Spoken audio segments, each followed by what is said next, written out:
नमस्कार मित्रांनो, स्वागत आहे तुम्हा सर्वांचंच आपल्या आजच्या या व्हिडिओमध्ये। आजचा आपला हा व्हिडिओ खूपच जास्त इंटरेस्टिंग आणि मनोरंजक असणार आहे, कारण फायनली आजच्या आपल्या या व्हिडिओमध्ये आता तेजस हा मानसीला सगळं काही खरं सांगून टाकणार आहे। कारण आता आजच्या भागामध्येच त्यांचं लग्नसुद्धा आपल्याला पाहायला मिळणार आहे आणि आता सत्याचं मडकं हे तेजसला मिळवायचं आहे, त्यामुळे तेजसला मानसीला सगळं खरं सांगायचंच आहे। तर दुसरीकडे आता आपली दुसरी जोडी म्हणजेच सूरज दादा आणि गीता वहिनी हे दोघंसुद्धा एक झालेले आपल्याला पाहायला मिळतात। तर आता मात्र इकडे जे काही सुयोगने आयडिया शोधून काढलेली असते बायका बनून मानसीला तेजस भेटू शकतो, या आयडियाचा आता फायनली सगळ्यांना सुगावा लागतो आणि मग आई ही आत्ता तेजस आणि सुयोगचं काय करते हे सुद्धा आपल्याला या व्हिडिओमध्ये पाहायला मिळणार आहे। एकंदरीत पाहता आजचा व्हिडिओ हा खूपच जास्त इंटरेस्टिंग असणार आहे, कारण आजच्या भागामध्ये तेजस मानसीच्या लग्नाला बाप्पा शेठसुद्धा येणारा हा आपल्याला पाहायला मिळतो। मग आता जर बाप्पा शेठ आला आहे तर तेजसने बाप्पा शेठकडून पैसे घेतलेत हे तर आपल्या सगळ्यांना माहीत आहे। मग आता बाप्पा शेठ येऊन काय तमाशे करणार हे सगळं पाहण्यासाठी आपल्या व्हिडिओला लाईक करा, तसंच चॅनलला सबस्क्राईब करून बेल आयकॉन आठवणीने प्रेस करा, जेणेकरून तुम्हाला पुढच्या प्रत्येक एपिसोडचं नोटिफिकेशन हे पटापट मिळत जाईल आणि सर्व व्हिडिओंचा आनंद घेता येईल। आता अजिबात वेळ वाया न घालवता सुरुवात करूया आपल्या आजच्या एपिसोडला, म्हणजेच थोडं तुझं थोडं माझं या मालिकेच्या लेटेस्ट त्याचबरोबर इंटरेस्टिंग भागाला। पण मित्रांनो, त्या अगोदर आम्हाला कमेंट करून सांगायला विसरू नका की तुम्हाला तेजस आणि मानसी ही जोडी कशी वाटते, त्याचबरोबर हा व्हिडिओ तुम्हाला कसा वाटला, त्याचबरोबर सूरजदादा आणि गीता वहिनी यांची जोडी तुम्हाला आवडते की नाही सगळंच सांगत चला मित्रांनो कमेंटमध्ये, कारण तुमच्या कमेंट्स यासुद्धा आमच्यासाठी तुमच्या लाईक्स इतक्याच महत्त्वाच्या असतात। चला तर मग मित्रांनो, अजिबात वेळ वाया न घालवता सुरुवात करूया आपल्या व्हिडिओला। तर आज आपण आता असं पाहतो की इकडे आता सुयोग म्हणत असतो की सूरजदादा ये ये ये आपण कांदा चिरायला बसू, अरे ये रे ये, या दोघांना बोलू दे तोवर आपण कांदा चिरू। आता मुद्दामून तो खरं तर बायकांचा आवाज काढण्याचा जो काही प्रयत्न करत असतो तो त्याला जमत नसतो, तर आता तेजस हा त्याला सांगत असतो, अरे कशाला हवं हे बेरिंग, सोड ना, आलो ना आता आपण इथे, आता इथे आपण चौघच आहोत, बोल ना, नीट बोल, कशाला हवं हे सगळं, नको। त्याबरोबर लगेच आता सुयोग हा त्याला सांगत असतो, अरे प्रॅक्टिस मेक मॅन परफेक्ट, हे सगळं करावं लागतं बाबा, ये रे ये सूरज दादा ये, कांदे चिरू आपण, बाई ग बाई, बाईचा जन्म अवघड। त्याबरोबर लगेच आता इकडे तेजस म्हणत असतो, हा आवाज सोडला ना तर दुसरं काहीच जमत नाही आहे याला। आणि मग सूरजदादा म्हणतो, मी पण आलो जरा भेटून। त्यावर सुयोग म्हणतो, कोण आला? त्यावर लगेच सूरजदादा सांगत असतो, अरे मी म्हणत होतो की आत्ता हा आला आहे ना मानसीला भेटायला, मग मी जाऊन बाहेर दरवाजात थांबतो, आपण त्या बायकांना खोटं सांगितलं आहे की नाही, मग कोणी आलं मग सावध करायला कोणी नको का? त्यावर लगेच आता तेजस म्हणतो, हो हो बरोबर आहे दादा तू जा। तर सुयोग आणखीन बायकांचा आवाज काढूनच बोलत असतो। तेजस त्याला म्हणतो, आता हे विदाऊट कॉमेंटरी बोलून दाखव, बस तिकडे आता। त्यावर लगेच आता इकडे सुयोग हा कांदे चिरायला खरोखर बसलेला असतो। त्यानंतर आता लगेचच मानसी ही गॅस बंद करून घेते। तर तेजस हा मानसीला म्हणत असतो, ऐका ना लकी चॅम, मला तुमच्याबरोबर खरंच महत्त्वाचं बोलायचं आहे, म्हणून खरं तर हे सगळं करावं लागलं। तर आता मानसीला मात्र तेजसची ही सगळी अवस्था बघून हसायला येत असतं। साडी वगैरे नेसून येण्याची काहीच गरज नव्हती असं मानसीला वाटत असतं। तर इकडे तेजस हा सुयोगला सांगत असतो, अरे गप्प बस रे, आता कर ना तुझं तू काम, बोलू देत ना आम्हाला। त्याबरोबर आता मानसी म्हणत असते, हो तेजस, पण हे सगळं करायची तुम्हाला गरज काय होती, उद्या शेवटी आपण भेटणारच होतो, तेव्हा तुम्हाला जे सांगायचं आहे ते सांगायचं होतं की। बरोबर थांबा। आणि मग आता लगेचच ती किचन ओट्यावरती काहीतरी करते आणि तेजसला म्हणते, बरं बोला आता। मग लगेच आता तेजस हा मानसीला सांगायला लागतो की मानसी, मला खरंच जी गोष्ट सांगायची आहे ती खूप महत्त्वाची आहे, म्हणून मी इथे आलो आहे। त्यानंतर लगेचच आता तो मानसीला सांगत असतो आणि पुन्हा गप्प राहतो। मानसी म्हणते, काय झालं, तुम्ही अचानक परत गप्प का राहिलात? त्याबरोबर लगेच आता तेजस हा काही बोलत नसतो। तर दुसरीकडे गीता वहिनीला घेऊन सूरजदादा हा मंदिरात आलेला असतो। गीता वहिनी ही सूरजदादाला म्हणत असते, कुठे बाहेर जायचं आहे का, आपल्याला फिरायला जातोय का आपण? त्यावर सूरजदादा म्हणतो, थांब थांब थांब, मला बोलू तर दे, थांब। त्याबरोबर गीता वहिनी ही लगेचच गप्प बसते। मग लगेच सूरजदादा हा तिला म्हणायला लागतो की आपण पहिल्यांदा देवीच्या देवळातच एवढ्या दिवसांनी भेटलो, म्हणून म्हटलं आतासुद्धा परत इथेच भेटावं। आणि देवीचा एकत्र आशीर्वाद घ्यावा. आणि मग आता सूरजदादा आणि गीता वहिनी हे दोघंजणं एकत्र जोड्याने देवी आईला नमस्कार करतात. आणि त्यानंतर आता लगेचच सूरजदादा हा खिशातून काही पैसे काढतो आणि गीता वहिनीला हातात देत असतो. गीता वहिनी पैसे बघते आणि सूरजदादाकडे बघायला लागते. सूरजदादा गीता वहिनीला सांगत असतो की आपली जी चॉकलेटं विकली गेली हे पैसे त्याचे आहेत. मला न सांगता गुपचूप माझ्या खिशात पैसे ठेवून जायचीस त्याची जाणीव आहे मला. हे घे, हेच पैसे. आता मला माझ्या कर्तव्याची जाणीव झाली आहे. मग गीता वहिनी ते पैसे सूरजदादाच्या हातात देत म्हणते, अहो हे पैसे तुमचे आहेत, तुमच्याकडेच असू द्या. पण मग सूरजदादा ते पैसे गीता वहिनीला जबरदस्तीने देतो. आणि मग आता गीता वहिनी ही लगेचच ते पैसे घेते आणि त्यातले 500 रुपये सूरजदादाला काढून देत म्हणते की हे घ्या, देवी पुढे ठेवा. आणि मग सूरजदादा ते पैसे देवीच्या समोर ठेवतो. आणि त्यानंतर आता लगेचच इकडे गीता वहिनी म्हणत असते, खरं तर आज आपण एकत्र आलो ते फक्त आणि फक्त तेजस भाऊजी आणि मानसीमुळे. खरंच. आणि फायनली उद्या आता त्यांचं लग्नसुद्धा होणार आहे. अहो उद्या आता त्यांचं लग्न होणारच आहे, तर मग आपण त्या दोघांना काहीतरी आहेर देऊयात का? त्याबरोबर लगेच आता इकडे ही आयडिया सूरजला सुद्धा आवडलेली असते. सूरज म्हणत असतो, आई, तात्या, दिनेशदादा हे तिघं काय करणार आहेत ते तर काही माहीत नाही आहे, पण ठीक आहे, आपल्या दोघांकडून आपण त्यांना आहेर द्यायचा. एक काम करूया ना, आपण ना त्यांना ह्याच पैशामधून आहेर देऊया. अगं ठेव ठेव ठेव, पटकन ते पैसे पर्समध्ये ठेव ठेव असं म्हणत आता सूरजदादा पैसे ठेवण्याची घाई करायला लागतो. तर गीता वहिनी ही त्याला म्हणत असते, अहो हो हो, एवढी घाई कशाला करताय, पैसे काही कुठे पळून नाही जाणार आहेत. त्याबरोबर लगेच आता सूरजदादाला आठवतं की अरे आपण तेजसला सावध करायला जाणार होतो. आणि मग तो म्हणतो, गीता मी आलोच, तू थांब इथे. गीता वहिनी म्हणते, अहो आता असे कुठे चाललाय? त्यावर सूरजदादा म्हणत असतो, सावध करायला चाललो आहे तेजसला. त्यावर लगेच गीता वहिनी म्हणते, काय? त्यावर लगेच सूरजदादा म्हणतो, अगं सल्ला द्यायला चाललो आहे तेजसला. आता उद्या त्याचं लग्न होईल ना, मग त्याला सल्ला दिला पाहिजे. सल्ला देऊन आलोच मी. आणि आता लगेचच सूरजदादा हा तिकडनं जात असतो. तर गीता वहिनी म्हणत असते, तुम्ही कसला सल्ला देणार आहात त्यांना, काहीही बोलाल का? आणि मग सूरजदादा हा तिकडनं तू थांब मी आलोच बोलून निघून गेलेला असतो. तर आता हे सगळं बोलणं गायत्रीने चोरून ऐकलेलं असतं.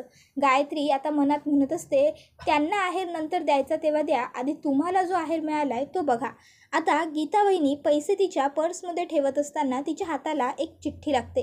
गीता वहिनी ती चिठ्ठी काढून वाचते तर त्यामध्ये लिहिलेलं असतं, प्रिय गीता वहिनी, तुम्ही घराबाहेर राहूनसुद्धा घराचा एवढा विचार करता.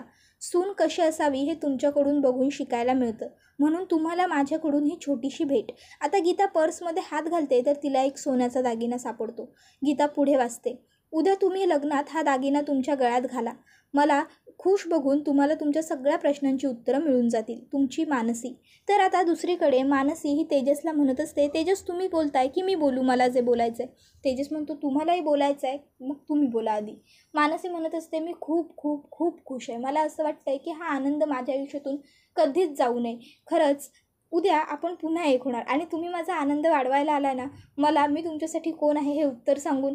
त्यावर मात्र आता तेजस हा मानसीला म्हणतो, आपली मैत्री संपली. त्याबरोबर आपली मैत्री संपली हे ऐकून मानसी नाराज होते. मानसी म्हणत असते, काय झालं राष्ट्रहित, असं का बोलताय? बोला ना पटापट, काय झालं? असं तुम्ही मैत्री तुटली असं कसं काय बोलू शकता? सांगा मला. त्याबरोबर तेजस हा मनातल्या मनात विचार करायला लागतो की मी फक्त मैत्री तुटली असं बोललो तर यांचा चेहरा किती पडला. जर मी यांना खरं सत्य सांगून टाकलं तर मात्र यांना किती जास्त वाईट वाटेल.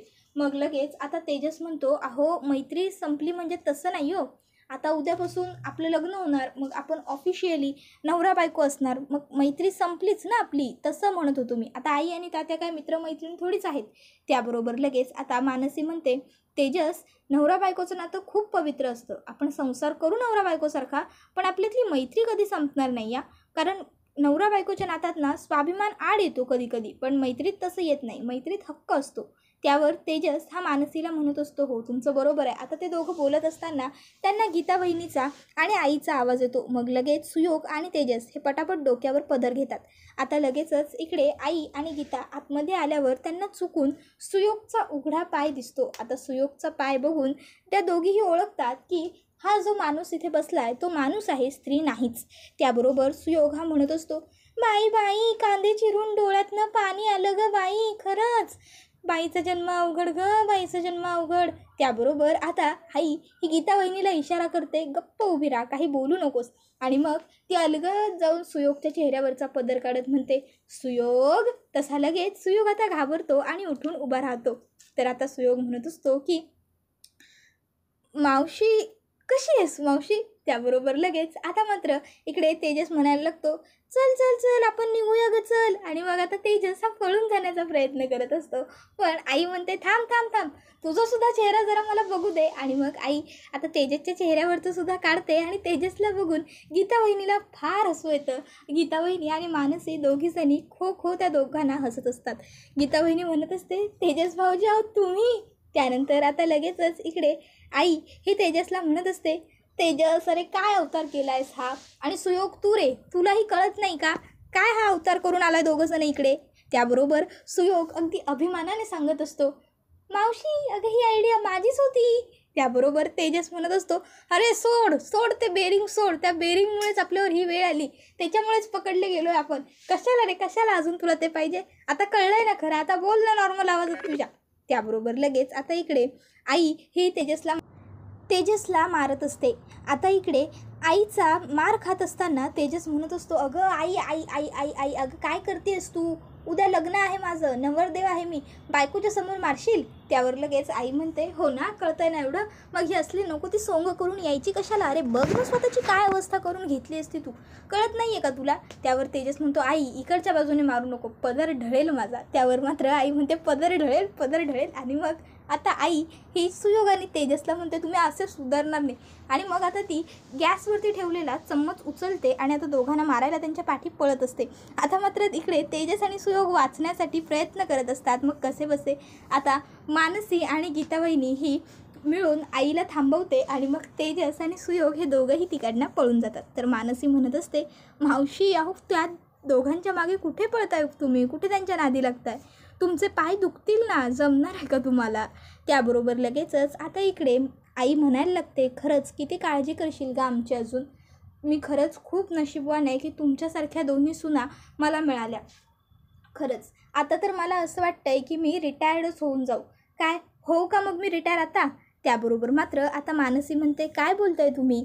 त्यानंतर आता लगेचच गीता वहिनी म्हणायला लागते, पण उद्या आता तुमचं फायनली लग्न होणार आहे मानसी, मला खरंच खूप भारी वाटतंय, एक नंबर काम होणार आहे उद्या, आणि उद्या तुला जो आनंद हवा आहे तो सुद्धा मिळणार, त्याबरोबर आम्ही तुझी यामध्ये मदत करू असंही ते म्हणते. त्याबरोबर लगेचच आई गीता वहिनीला अलगच बाजूला घेते आणि म्हणत असते, तू सुद्धा त्या आहेराबद्दलच बोलतेस ना, जो उद्या आपल्याला लग्नात घालायचं आहे. गीता वहिनी होकार देते. तर दुसरीकडे मानसी म्हणत असते, उद्या तर तुम्हाला तेजस मी तुमच्यासाठी कोण आहे हे सांगावंच लागेल, कारण आता या दोघीसुद्धा यासाठी प्रयत्न करणार आहेत असं म्हणतात.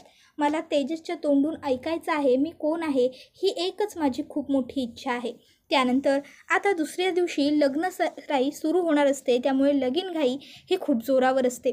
आता सूरजदादा, दिनेशदादा आणि सुयोग हे तिघंजणं कामं करत असतात. सुयोग हा सूरजदादा आणि दिनेशदादा या दोघांना वाचून सांगत असतो आणि ते दोघं तसं सामान घेऊन येत असतात. तर विनोदचा मात्र काहीच उपयोग नसतो, तो तिथे फक्त उभा असतो. मग आता सुयोग विनोददादाला फुलं घेऊन यायला सांगतो आणि मग विनोद हा जाऊन फुलं घेऊन येतो. आता मग सुयोग हा दिनेशदादाला सांगतो की जा कलश घेऊन ये. दिनेशदादा म्हणतो, एक मिनटं, अरे तू आम्हालाच काय फक्त कामं सांगतोयस, तू सुद्धा जरा हाल ना, तू सुद्धा कामं कर, तू फक्त ही यादी वाचून सांगतोयस. त्यावर लगेच आता दिनेशदादाला तो सांगायला लागतो की भाऊ कोणाचा आहे. त्यावर लगेच दिनेशदादा म्हणायला लागतो, आम्हा दोघांचा. त्यावर सुयोग म्हणतो, मग कामंसुद्धा तुम्ही दोघांनी करायची, चला लवकर जा. त्यावर लगेचच आता इकडे दिनेशदादा म्हणतो, आणि तुझा मित्र नाही आहे का तेजस. त्याबरोबर मात्र आता सूरजदादा म्हणतो की चल कामाला लाग, जा तू कलश घेऊन ये आता. आणि मग आता लगेचच सूरजदादा हा त्या सुयोगच्या हातातली ती चिठ्ठी घेतो आणि आता तो विनोदला म्हणत असतो, विनोद भाऊ अहो घ्या, पाठ मांडायला घ्या. त्याबरोबर विनोद म्हणतो, हॅट भाऊ तुमचं आहे ना, मग तुमचं तुम्ही बघून घ्या, मला नाही सांगायचं. आणि मग आता तो त्या सूरजदादाला असं उलटं बोलून तिकडनं निघून गेलेला असतो. मग बिचारा सूरजदादा म्हणतो जाऊ दे आणि स्वतःच पाठ मांडायला सुरुवात करतो. आता अगदी छान पद्धतीने लग्नाची सगळी तयारी करून झालेली असते, सगळं अगदी छान सुरू असतं. तर दुसरीकडे इकडे शोभा ही मात्र बोलत बोलत चाललेली असते, मी यांचं एवढं महत्त्वाचं काम केलं आणि यांनी मला एक असं साधासा नेकलेस दिला, असं मस्त काहीतरी गळाभर तरी द्यायचं होतं, किमान तोडे पाटल्या बांगड्या असं काहीतरी द्यायचं होतं. इतक्यात त्या ठिकाणी गायत्री आलेली असते आणि गायत्री म्हणत असते, काय मामी काय हवंय, काय बोलताय? त्याबरोबर लगेच मामी म्हणत असते, अहो नाही हो, माझं काय, मी आपली बिचारी स्वप्न बघत होते, बस बाकी काही नाही खरंच. त्याबरोबर लगेच आता इकडे तुम्हाला तोडे बांगड्या चांगलं नेकलेस असं काहीतरी देण्यालायक तुम्ही जर काम पूर्ण केलं असतं तर बरं वाटलं असतं ना. त्याबरोबर लगेचच आता इकडे शोभा म्हणायला लागते की तुम्ही काही काळजी करू नका, काम मी अगदी चोख केलं आहे. नंदू म्हणाला मला लग्नाच्या सुरुवातीपासून शेवटपर्यंत तो असणार आहे म्हणून. कळायला पाहिजे ना आमच्या मुलीचं लग्न शेवटी कोणाबरोबर होतं आहे ते. बाप्पा शेठ येणार आहे लग्नाला, तुम्ही काही काळजीच करू नका. तर आता लगेचच इकडे गायत्री म्हणायला लागते, अहो आता जवळपास लग्न लागत आलं, विधी होत आले, तरी कुठे आहेत अजून ते पाहुणे? त्याबरोबर शोभा म्हणत असते, तुम्ही काही काळजी करू नका, होईल सगळं वेळेवर व्यवस्थित. त्यानंतर आता लग्नाचे विधी हे सुरू झालेले असतात. वराकडून जे विधी करून घ्यायचे असतात ते अगोदर गुरुजी करून घेतात आणि मग आता वधूंना घेऊन या असं म्हटल्याबरोबर गायत्री ही आभाला घेऊन येते. त्याबरोबर इकडे निधी मानसीची आई आणि काही करवल्या ह्या मानसीला घेऊन येतात. आता मात्र वधूला घेऊन या असं म्हटल्याबरोबर तेजसची नजर ही फक्त अंतरपाटा आडूनसुद्धा मानसीलाच शोधत असते. आता त्यानंतर मानसी आणि आभा ह्या दोघीही आपापल्या नवऱ्यांसमोर येऊन उभ्या राहतात. मानसी तेजस पुढे तर आभा विनीत पुढे. आता लग्नाचे विधी सुरू झालेले असतात. देवा ब्राह्मणाच्या साक्षीने अग्नीच्या समोर थोरा मोठ्यांच्या आशीर्वादाने तेजस व मानसीचं लग्न पार पडतं. आता ते दोघंजण एकमेकाला वचनं देत असतात. आता वचनं देत असताना इकडे तेजस हा मानसीला म्हणत असतो, लकी चॅम्प, आजपर्यंत माझ्यावर येणारं प्रत्येक संकट तुम्ही स्वतः झेललं, पण आजच्या नंतर नाही. आजच्या नंतर तुम्हाला कायम आनंदी खुश बघायचं आहे. मला तुमच्यावर आलेलं कोणतंही संकट मी स्वतःवर झेलेन, ते मला आधी सामोरं जावं लागेल त्या संकटाला, असं सगळं तेजस म्हणत असतो. तर दुसरीकडे गायत्री ही आता म्हणत असते, कुठे आहे तो बाप्पा शेठ? त्याबरोबर लगेचच शोभा म्हणत असते, अहो मी सुद्धा त्यांचीच वाट बघते, एव्हाना यायला हवे होते खरं तर ते. इतक्यात त्या ठिकाणी नंदू आणि बाप्पा शेठ हे दोघंसुद्धा आलेले असतात. आता लगेचच नंदू आणि बाप्पा शेठ वरती आल्यावर त्यांना दिसतं की तेजस आणि मानसीचं लग्न लागतं आहे. नवरदेवाला म्हणजेच तेजसला बघून ते लगेच म्हणायला लागतात की हा आहे नवरदेव. म्हणजे आता तेजसला मानसीबरोबर बघून बाप्पा शेठना तेजसने त्यांच्याकडून पैसे घेतलेले आठवतात आणि आता मात्र हा एपिसोड इथेच संपतो. मित्रांनो, आता पाहणं तर हे रंजक ठरणार आहे की बाप्पा शेठना आता हे तर आठवलं आहे की तेजसने त्यांच्याकडून पैसे घेतले होते, पण आता पुढे जाऊन बाप्पा शेठ काय तमाशे करणार आणि यामुळे तेजस व मानसीचं लग्न मोडणार का, हे सगळं जाणून घेणं खूपच जास्त इंटरेस्टिंग आणि मनोरंजक असणार आहे. त्यामुळे आता आपल्या चॅनलला सबस्क्राईब मात्र नक्की आठवणीने करून ठेवा, जेणेकरून पुढे काय घडणार कसं घडणार या सगळ्याचे अपडेट तुम्हाला वेळच्या वेळी मिळत जातील. व्हिडिओला लाईक करा, चॅनलला सबस्क्राईब करा, बेल आयकॉन आठवणीने प्रेस करा. आपला व्हिडिओ जास्तीत जास्त कुटुंबियांना तसेच मित्रपरिवारांना सुद्धा शेअर करा, जेणेकरून त्यांनासुद्धा आपल्या उत्तम व्हिडिओंचा आनंद घेता येईल. धन्यवाद.